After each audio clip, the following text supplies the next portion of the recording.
बिस्मिल्लाहिर्रहमानिर्रहीम। मेरे प्यारे मुसलमान भाइयों, आज मैं तुम्हारे सामने बड़ी ही जरूरी और बड़ी खास एक मिसाल अर्ज करना चाहना वा, सुनाना चाहना वा। एक मरतबा जरूर समाज फरमायो, इंशाअल्लाह तो जरूर फायदा होगा। वो मिसाल ये वे कि जंगल दे विच एक दरख्त दे उत्ते ओदी टहनी दे उत्ते एक चिड़ी ते एक चिड़ा बैठा ही। चिड़ी दी निगाह पई, उन्हें वेख्या कि दूर एक शिकारी आ रहा है, तो उन्हें खतरा महसूस किया कि सानू मार देगा। उन्हें अपने चिड़े नू, अपने शोहर नू आख्या कि ओ गौर ना वेखो कि लगता है कि कोई शिकारी आ रहा है तो सानू आके मार देगा, असीं अपनी जान बचा लईए। ते चिड़े ने गौर ना वेख्या, गौर ना वेख के कहन लगा, नहीं भली लोके ये शिकारी नहीं, मैंने पगड़ी पाई है, दाढ़ी रखी है, चोगा पाया है, जुब्बा पाया है, बड़ा अच्छा, ये कोई मुत्तकी परहेजगार आदमी है, ये शिकारी नहीं। वो समझाण दिया ही, क्योंकि वो वाकई यानी कि वो दूजे रूप च आया सी। कोई मजहब ही ला लो, चाहे ईसाइयों का मजहब है, चाहे यानी कि मजूसियों का मजहब है, चाहे इस्लाम मजहब है, यानी कि वो अपने मजहबी लिबास के अंदर आया सी।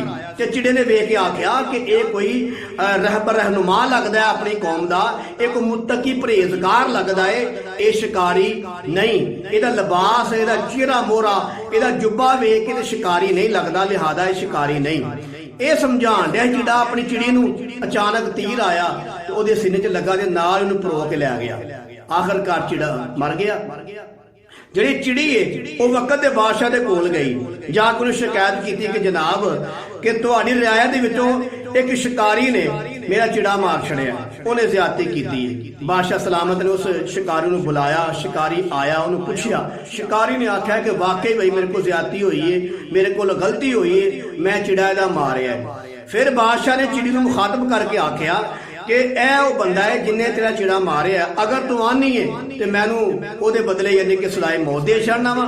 तो चिड़ी कहन लगी कि नहीं, ये शिकारी, ਇਹਦਾ हक बनदा शिकार करना, और सानू अल्लाह पाक ने पैदा इस वास्ते किया है, मैं इस वास्ते नहीं आई कि इनू कतल किया जाए, इनू चिड़े दे बदले ਇਹਦਾ खून किया जाए। मैं इस वास्ते आई हाँ कि बादशाह सलामत एक कानून बनाओ, एक तरीकाकार बनाओ कि जिहड़ा शिकारी आए वो शिकारी दे रूप में आए, वो शिकारी दे हुलिये में आए। आया तो इंज ही जिवें बड़ा मुत्तकी है, बड़ा परहेजगार है, बड़ा नेक है, जुबा पाया है, बड़ा यानी कि रहबर ते रहनुमा, बहुत ही मुत्तकी परहेजगार पे लगता सी मेरे शोहर नूं, और इस धोखे चों मारिया गया है। जिहड़ा शिकार करना आवे वो शिकारी दे हुलिये में आवे ताकि असीं अपना अगों बंदोबस्त कर सकीए। लिहाजा इंसान धोखा दे के मारिया आया, नेक मुत्तकी दे रूप में वे ते साडे आके ने इस तरह बंदा मार छड़िया। ठीक है, मिसाल देना मकसद ये सी मेरे प्यारे अजीज भाइयों कि जिवें वो शिकारी जिहड़ा है वो नेक ते मुत्तकी दे रूप में आके उन्हें चिड़े दी जान ले लई है।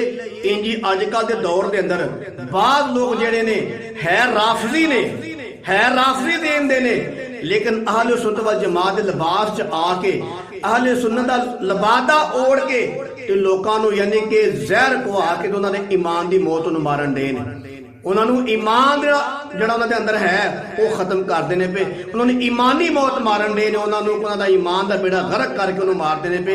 ये मामला जिहड़ा ना जिवें वो चिड़ा नहीं बच सकिया, ये वेख के मुत्तकी परहेजगार है ते मेरे दिल भाइयों बाज़ राफजी ने आहले सुन्नत दा लबादा ओढ़ के आहले सुन्नत दा नाम लैके ते तुहाडा ईमान दा बेड़ा गर्क करन दे ने।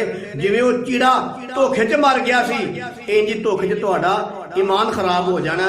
लिहाजा पहचान कर लिया करो कि ये आदमी सुन्नी है या राफजी है। अगर राफजी है तो उहदे कोल अपना ईमान बचाओ। अल्लाह तुहाडे ईमान नूं सदा सलामत रखे।